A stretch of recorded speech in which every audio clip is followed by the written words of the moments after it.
السلام علیکم ورحمۃ اللہ وبرکاتہ. امید ہے سب ٹھیک ہوں گے. آج میں آپ کے ساتھ جو قرآن پاک کی سورہ شیئر کرنے جا رہا ہوں سورہ تکاثر ہے, اور سورہ تکاثر کا جو ترجمہ ہے it's very deeper and it's very important to understand what's Allah almighty seeing in front of us. بسم اللہ الرحمن الرحیم. الهاكم التكاثر حتى زرتم المقابر كلا سوف تعلمون ثم كلا سوف تعلمون كلا لو تعلمون علم اليقين لترون الجحيم ثم لترونها عين اليقين ثم لتسألن يومئذ عن النعيم. اب اس کا ترجمہ بڑا ڈیپر ہے. We have to address the problem here that we are suffering today. بسم اللہ الرحمن الرحیم. اللہ فرماتے ہیں غفلت میں ڈالے رکھا تم کو ایک دوسرے سے بڑھ کر زیادہ سے زیادہ دنیا حاصل کرنے کی ہوس نے. واٹ از ہوس؟ یہ ورڈ آتا ہے سامنے.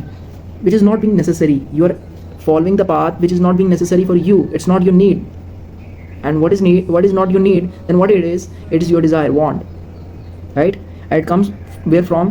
It comes from overthinking, it comes from comparison, it comes from instant gratification, as we are living in the social media age where everything is being instant, either a single comment, either is something else. So we are just trying to get something out. And the next ayat میں اللہ فرما رہے ہیں یہاں تک کہ جا دیکھے تم نے قبریں, یعنی کہ تم نے قبریں بھی دیکھ لیں, خبردار ان قریب معلوم ہو جائے گا تمہیں, پھر سن لو ان قریب معلوم ہو جائے گا تمہیں. یہ اللہ بار بار فرما رہے ہیں کہ ایک کے بعد ایک تمہیں معلوم ہو جائے گا.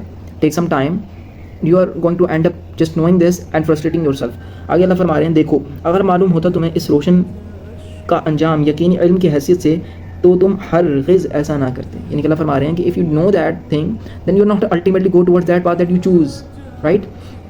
جان لو تم ضرور دیکھو گے جہنم کو, پھر تم ضرور دیکھو گے اسے یقین کی آنکھ سے, پھر ضرور بعض پرس ہوگی تم سے اس دن نعمتوں کے بارے میں. یعنی کہ Allah almighty seeing in front of us that at the end تمہارے سامنے ثم لتسألن یومئذ عن النعیم.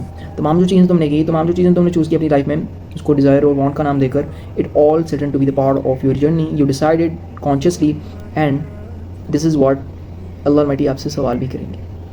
تو ہم اپنی زندگی کن چیزوں میں ضائع کر رہے ہیں. It's a question for us. We are setting something in our life for a purpose that propagate towards the destiny, or the purpose is within this journey, within this life, within this so-called era where we're just normalizing our thoughts, our first instinct, either emotion, either a trigger. So it's very important to contemplate on the rightest time in order to leave the frustration which is illusionary. Believe me, it's illusionary. It doesn't even have a meaning. The people around us, based on the hierarchical knot, based on their pretending themselves they are the family, they're just creating the frustration. So decide who connect with you with the purpose that Allah Almighty already set in. Allah Almighty نے ہمیں قرآن میں فرمایا ہے میں نے تمہیں اپنا نائب بنا کر بھیجا. So who is the naib who takes the vision to propagate in this whole life. جو آپ اب کی حیثیت سے اس دنیا میں کام کر رہے ہیں, غلام کی حیثیت سے. سو غلام اپنی مرضی نہیں کرتا, غلام اپنے خالق کی اتباع کرتا ہے, چاہے جو بھی سینیریو لائک کرتا ہو ڈس لائک کرتا ہو. So it's very important to take our decisions very clearly, unless we are in the deathbed. Even I don't know, we are at 40, 60, might be 75. So who knows? If we don't know, so it's better نا کہ university میں admission time سے لیتے ہیں, کوئی بھی business میں اچھا سے ٹائم سے ڈیسیجن لیتے ہیں. So why we left the ultimate destiny? Because the reason behind we didn't even discover کہ اصل ہے, یہ سچ ہے, یہ حقیقت ہے, مجھے مزہ نہیں آ رہا. You need to find out by reading the Quran, by analyzing, not reading, by analyzing, contemplating, consistently looking up for.